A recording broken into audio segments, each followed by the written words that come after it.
நீ லேட் பண்ணி லேட் வர்றது நல்லா இருக்கும்னா இல்லை, லேட் மிஷினில் புல்லப்ஸ் பண்ணுறான் பாரு எவன் ஒழுங்கா, அவனுக்கு தான் லேட் நல்லா இருக்கும். இது அர்ஜுன் சார் கிட்டலாம் நான் பார்ப்பேன், அவர் எந்த ஒர்க் அவுட்டை பண்ண மாட்டார், புஷ்அப் மட்டும் அப்படியே அடிப்பார். இதுதான் நான் ட்ரெயின் பண்ண ஆளுங்க எல்லாருக்குமே சொல்லுதுன்னா புல்லப்ஸ் புஷ்அப் த மஸ்ட். நான் ட்ரெயின் பண்ணவங்க எல்லாருமே பரத்தா இருக்கட்டும், மாஸ்டரா இருக்கட்டும், சிவா பேசிக்காக தான்டா சொல்லி கொடுத்தான் அப்படின்னு தான் சொல்லுவாங்க. டம்பிள்ஸ் எடுத்து எக்ஸசைஸ் பண்ண சொல்லுவேன், ராட் எடுத்து எக்ஸசைஸ் பண்ண சொல்லுவேன். என்கிட்ட கொஸ்டினே கேட்டிருக்கேன், நீ ஏன் மிஷின்ஸ் தான் நான் லேட்டஸ்ட்டாக வாங்கி போடல? எனக்கு ஒரு ஸ்டைல், நான் மேனுவல் தான் என்றைக்குமே விரும்புவேன். அந்த மசில் இன்ஜுரி இல்லாமல் தடுக்கிறதுக்கு வார்ம் அப், வார்ம் டவுன், இது ரெண்டுமே ரொம்ப ரொம்ப முக்கியம். ஃப்ரண்ட் ஒரு 2 செட்டு, பேக் ஒரு 2 செட்டு. ஓஹோ. இப்போ ஷோல்டர் கொஞ்சம் ஃப்ரீ ஆயிடுச்சு. இப்போ சைடு ஃபுல்லாக லாக் பண்ணப்பா. இவர் பாருங்க ஃபுல்லாக கீழே போகிறாரு, ஃபுல்லாக மேலே வராரு. க்ளூட் மசில் கிழியும் போல் ஈவனாக இருக்கு பாருங்க. வரும்போது டோட்டல் பாடி வார்ம் அப் ரொம்ப முக்கியம். ப்ளஸ் எந்த மசில் பண்ணுறியோ அந்த மசிலை வார்ம் டவுன், கூல் டவுன் பண்ணுறது ரொம்ப ரொம்ப இம்பார்ட்டன்ட். மசில் க்ரோத்துக்கு அதுக்கு ரெஸ்ட் கொடுக்கணும். டெய்லி அடிக்கிறதுனால அந்த மசில் ஏறாது, டெய்லி பண்ணக்கூடாது.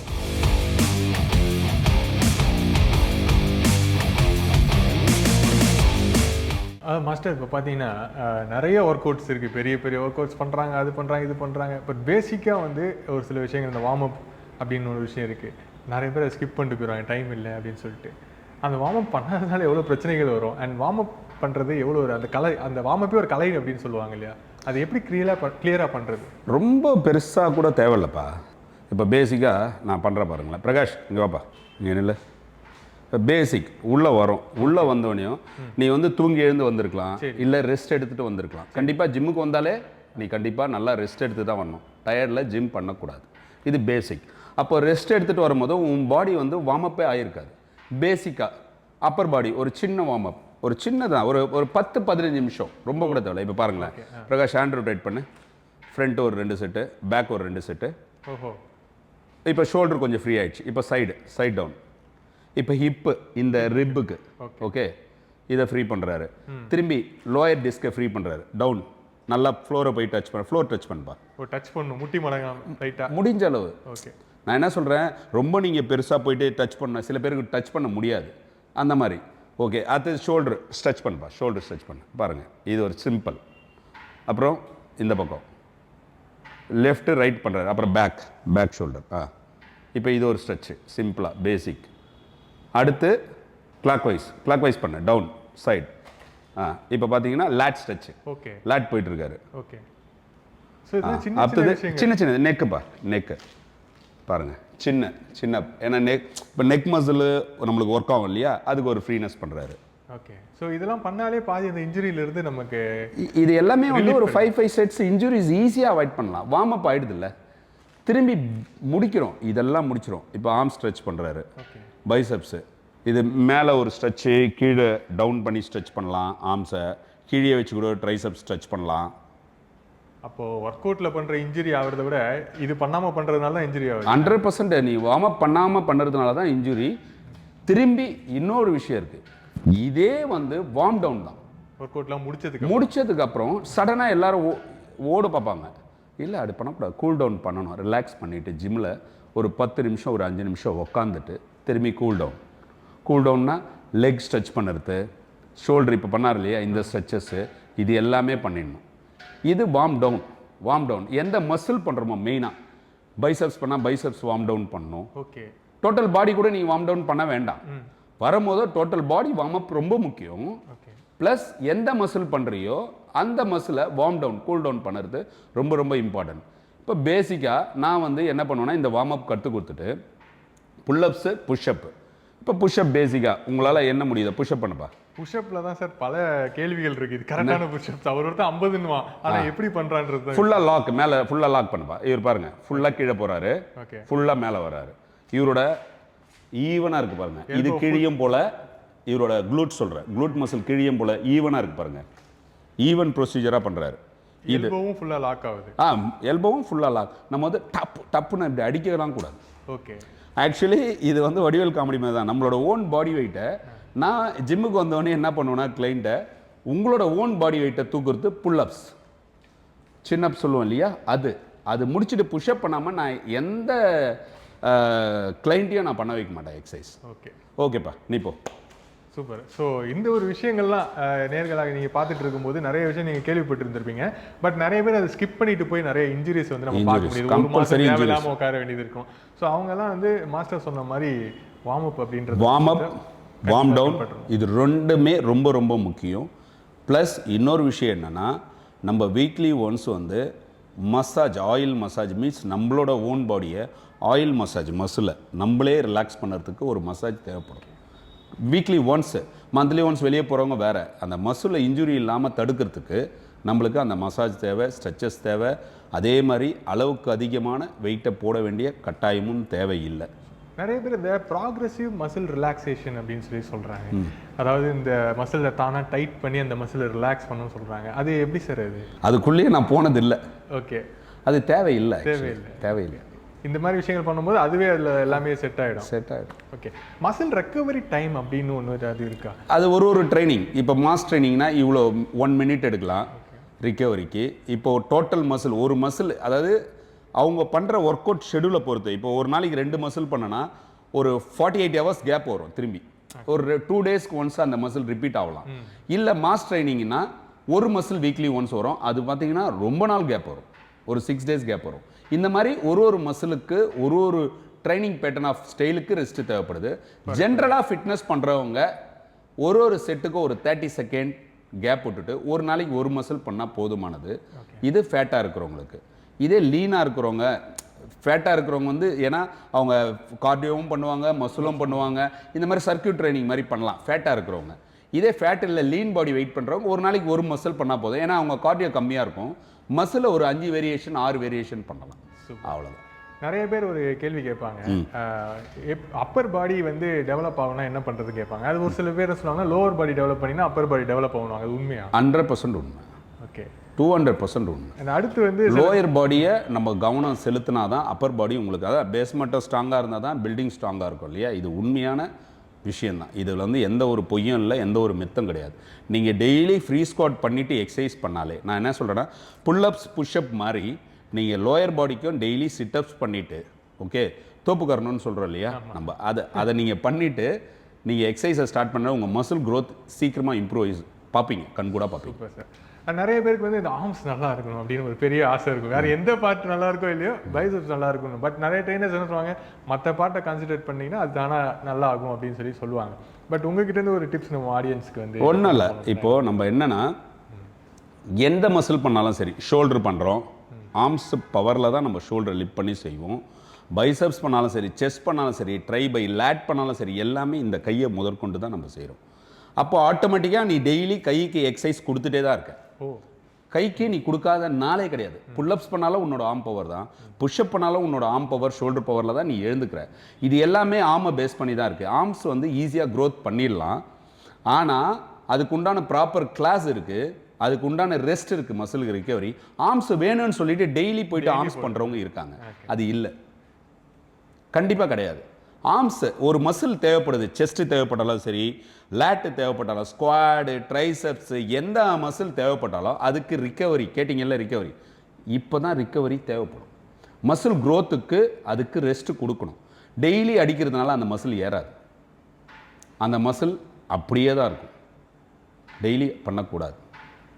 வீக்கான மசிலை டெய்லி பண்ணுறோன்னு சொல்லிட்டு டெய்லி பண்ணுறாங்க, அது தப்பு. ரிக்கவரி தேவை கண்டிப்பாக. அது விட்டிங்கன்னா ஆர்ம்ஸை ஈஸியாக பார்க்கலாம். என்ன, நம்ம ட்ரைனர்ஸ் கிட்ட கேட்டு வேரியேஷன் மாற்றி நம்ம பண்ணால் ஒரு டிஃப்ரெண்ட் மசில் கிடைக்கும்.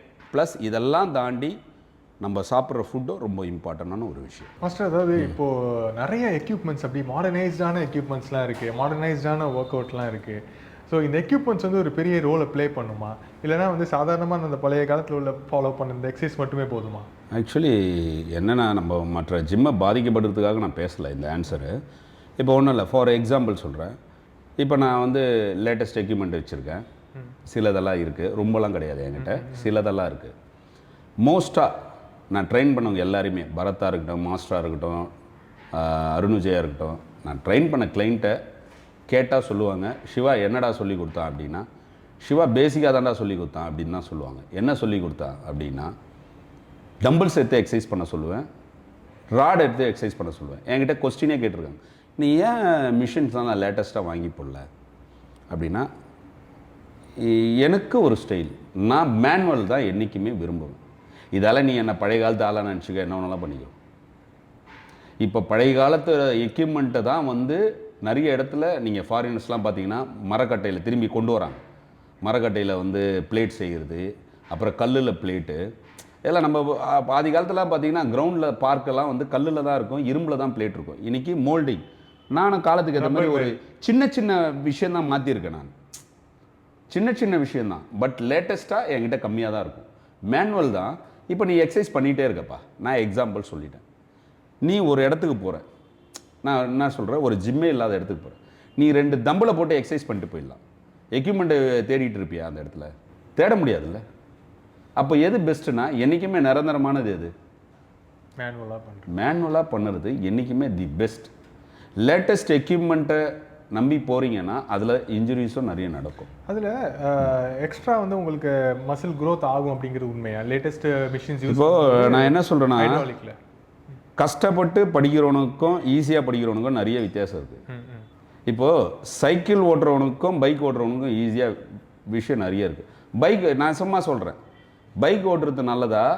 பைக் ஓட்டினா ஒரு இடத்துக்கு சீக்கிரம் போயிடுவா, சைக்கிள் ஓட்டினா போயிடுவா? பைக் ஓட்டினா தான் போகும். அப்போது சைக்கிள் ஓட்டுறது நல்லதுன்னு சொல்கிறோம்ல, ஏன் சைக்கிள் ஓட்டாமல் பைக்கில் போகிறோம்? சிம்பிள்ப்பா இது. நான் என்ன சொல்கிறேன், அப்போ சொன்னது தான் நான் இப்போ சொல்கிறேன். இப்போ அந்த காலத்தில் ராகி சாப்பிட்டா நல்லதுன்னு அப்போ சொன்னாங்க. இப்போ எதுக்கு அது ஆர்கானிக்னு பேர் கொண்டு வரீங்க? ஏன் நடுவில் விட்டோம்? நம்ம சோம்பேறித்தனத்துக்கு ஏற்ற மாதிரி மாற்றிக்கிறோம், காலத்துக்கு ஏற்ற மாதிரி மாதிரிட்டு இருக்கோம், அவ்வளோதான் வித்தியாசம். ஆனால் எது பெஸ்ட்டுன்னு பார்த்தீங்கன்னா, என்றைக்குமே வந்து பார் வச்சு அடிக்கிறது தண்டால் நல்லதுன்னு கேட்டிங்கன்னா இல்லை, வெறும் கையில் புஷ்அப் பண்ணுறது தான் நல்லது. லேப்டில் புல்லப்ஸ் பண்ணுறது தான் நல்லது. நீ லேட் பண்ணி லேட்டு வர்றது நல்லா இருக்கும்னா இல்லை, லேட் மிஷினில் புல்லப்ஸ் பண்ணுறான் பாரு எவன் ஒழுங்கா, அவனுக்கு தான் லேட் நல்லாயிருக்கும். புஷ்அப் எவன் ஒழுங்காக பண்ணுறான் அவனுக்கு தான் செஸ்ட்டு நல்லாயிருக்கும். அதுக்கப்புறம் தான் மற்ற எக்யூப்மெண்ட்லாம் தொடரும். அந்த காலத்தில் பேரண்ட்ஸ்லாம் ஒர்க் அவுட் பண்ணும்போது சொல்லுவாங்க, நாங்களாம் அந்த டபுள் பாரும் இது மட்டும் தான் பண்ணியிருந்தோம், டிப்ஸ் தான் இருக்குது. டபுள் பார் இல்லை, ஒரு விஷயம் சொல்கிறேன், சிங்கிள் பார் பேரல் பார் பண்ணுறவனுக்கு தான் செஸ்ட்டு நல்லாயிருக்கும். எவன் நல்லா பண்ணுறானோ அவனுக்கு வேறு மாதிரி செஸ்ட் 60 வயசு தாண்டி அப்படியே இருக்குது, நல்லாயிருக்கும். நான் தான் சொல்கிறேனே, இப்போ வர பசங்களாம் என்கிட்ட மாஸ்டர் செஸ்ட்டு எனக்கு தொங்கி இருக்குது. காரணம் என்னென்னா, அவன் ப்ராப்பராக புஷ்அப் பண்ணல, அவன் வெயிட்ஸை நம்பியே இருக்கான், மிஷினை நம்பியே இருக்கான். அதே புஷ்அப் பண்ணிப்பாரு, டெய்லி ஒரு 100 புஷ்அப் அடிய. இது அர்ஜுன் சார்கிட்டலாம் நான் பார்ப்பேன், அவர் எந்த ஒர்க் அவுட்டை பண்ண மாட்டார், புஷ்அப் மட்டும் அப்படியே அடிப்பார். இதுதான் நான் ட்ரெயின் பண்ண ஆளுங்க எல்லாருக்குமே சொல்லுறதுன்னா, புல்லப்ஸு புஷ்அப் த மஸ்ட். இதை பண்ணிவிட்டு நீ அடுத்த ஒர்க் அவுட்டுக்கு ஓடா. இல்லை ரொம்ப கஷ்டமாக இருக்கு, டேய் 2 நாள் பண்ணு, 3 நாள் பண்ணு, 4வது நாள் நீ 2 புல்லப்ஸ் அடிப்ப. புஷ்அப்பு கஷ்டமா இல்லைடா, ஈஸி பண்ணு. ஒரு நாள் 2 நீல் டவுனில் பண்ணுவான், அடுத்தது நீல் டவுன் இல்லாமல் 1 அடி, ஃபஸ்ட்டு ஆஃப் போ, அடுத்தது ஃபுல் போ. இதுதான் எந்த எக்யூப்மெண்ட், லேட்டஸ்ட் எக்யூப்மெண்ட் சொன்ன மாதிரி தான், காலத்துக்கு ஏற்ற மாதிரி நம்ம மாறிட்டோம், அவ்வளோதான். இன்றைக்கி நிறைய வீடியோஸ் போடுறாங்களே, ஏசி இல்லாமல் படுத்தாதான் நல்லது. அப்போ ஏசியாக வருது, நிறைய இருக்குண்ணே. அது அது அது காலத்துக்கு ஏற்ற மாதிரி நம்ம மாறிட்டோம், அவ்வளோதானே தவிர. என்ன கேட்டீங்கன்னா, மேனுவல் தான் என்றைக்குமே பெஸ்ட்டு. மேனுவலில் வந்து நீ எங்கே எடுத்துகிட்டு போயிட்டாங்களோ, ஒரு 2 டம்பில் போட்டோன்னா அதில் ஒரு 10 வேரியேஷன் பண்ணிட்டு நம்ம போயிடலாம். என்கிட்ட எனக்கு நான் வந்து தப்பு பண்ணுறேன்னா ஒரு டைமில் ஃபீல் பண்ண ஆரம்பிக்கும் போது தான் விஷால் அவங்க அப்பா எனக்கு கால் பண்ணார். ஆக்டர் விஷால் சார் இருக்கார்ல, அவங்க அப்பா எனக்கு கால் பண்ணி அவர் அப்ரிஷியேட் பண்ணிவிட்டு அவருக்கு ஒரு 100 ஒர்க் அவுட் டிசைன் பண்ணி கொடுத்துருக்கேன், வித்தவுட் வெயிட்டில், மேனுவலாக. இப்போவும் செமையாக இருக்கார் சார், அவர் பயங்கர ஃபிட்டு. புரியுது, அவர் இன்ஸ்பயர் ஆகி நான் எல்லாரையும் பார்த்தேன் சிவா. ஆனால் உங்ககிட்ட இருந்து ஒரு விஷயம் எனக்கு தெரியுது, நீ நேச்சுரலாக ஒரு விஷயம் பண்ணிகிட்டு இருக்க, எனக்கு உங்ககிட்ட இருந்து வேணும்னு நான் 100 ஒர்க் அவுட்டை கொடுத்துருக்கேன் அவருக்கு. ஒர்க் அவுட்டே, அதாவது வெயிட்ஸே இல்லாமல் எப்படி எக்ஸசைஸ் பண்ணலாம், மிஷின்ஸே இல்லாமல் அப்படின்னு டிசைன் பண்ணியிருக்கேன். அவரோட ஏஜ் என்ன, அவரோட இன்ஜுரிஸ் என்ன, அவர் எப்படி கிரேட்டாக இருக்கார். அந்த வயசுலலாம் நம்ம இருப்போம், நான் இருப்பேனான்னு கடவுள்கிட்ட வேண்டிக்கிறேன். அவர்லாம் எனக்கு ஒரு மோட்டிவேஷன். அவர் கூப்பிட்டு என்னை அப்ரிஷியேட் பண்ணி அவருக்கு நான் அந்த ஒர்க் அவுட்டை சொல்லும் போது எனக்கு பயங்கர சந்தோஷம். ஏன்னா அவருக்கு வந்து நிறைய இன்ஜுரிஸ் ஆகி அவரால் முடியாத பட்சத்தில் அவர் எக்ஸசைஸ் பண்ணி இன்றைக்கி பேக்கு உடம்பு கூட இருக்கார்ப்பா. எவ்வளோ பெரிய விஷயம். 70+லலாம் இப்படி இருக்கிறதெல்லாம் என்ன கனவா அப்படின்னு நான் பார்த்து வியந்து எக்ஸாம்பிள். அது இப்போ ஸ்பீடாக நல்லா இருப்பீங்க, ஆனால் பிற்காலத்தில் நல்லா இருக்குமானது தான் கொஸ்டின். லாங் ரன்னுக்கு மேனுவல் அப்படிங்கிற மேனுவல் ரொம்ப ரொம்ப பெஸ்ட்டு, ரொம்ப ரொம்ப பெஸ்ட்டான ஒரு விஷயம் மேனுவல் தான். சூப்பர். மிஷினுக்குள்ளே நீங்கள் போகலாம், ஆனால் அதை வந்து வச்சுக்குங்க, சும்மா சப்போர்ட்டாக வச்சுக்கோங்க. ஆனால் மேனுவலாக யூஸ் பண்ணி பாருங்கள், அது ரொம்ப பியூட்டிஃபுல்லாக தெரியும் உங்களுக்கு. அதை ரசிக்கிறது ரொம்ப கஷ்டம். பட் லவ் பண்ண ஆரம்பிச்சிட்டிங்கன்னா அதை விட மாட்டீங்க என்ன மாதிரி. இப்பயும் வந்து நீங்கள் ஆஸ் ட்ரெயினராக மேனுவலில் வந்து இன்னும் ப்ரொமோட் பண்ணுறது அப்படிங்கிறது ஒரு நல்ல விஷயம் அண்ட் ஒரு ரொம்ப சந்தோஷமான ஒரு விஷயமும் அது. தேங்க்யூ. அண்ட் ஸோ நேர்களே, ஸோ இவ்வளோ நேரம் வந்து சிவகுமார் மாஸ்டர் வந்து அவருடைய எக்ஸ்பீரியன்ஸ் பற்றியும் ஃபிட்னஸ் பற்றி ஒர்க் அவுட் பற்றி நிறைய விஷயங்கள் வந்து நம்ம மாலை முரசு நேர்களுக்காக ஷேர் பண்ணியிருந்தாரு. நிச்சயமாக இந்த நிகழ்ச்சி உங்களுக்கு பிடிக்கும் அப்படின்னு நினைக்கிறேன். ஃபிட்னஸ் சம்மந்தமான ஏதாவது ஒரு கேள்விகள் இருந்துச்சு அப்படின்னா சாரை டேரெக்டாக காண்டாக்ட் பண்ணுங்கள். அண்ட் உங்கள் லைஃப்பில் ஹெல்த்தியாக இருங்க, ஃபிட்டாக இருங்க. அடுத்த வீடியோவில் சந்திக்கலாம். நன்றி. தேங்க்யூ.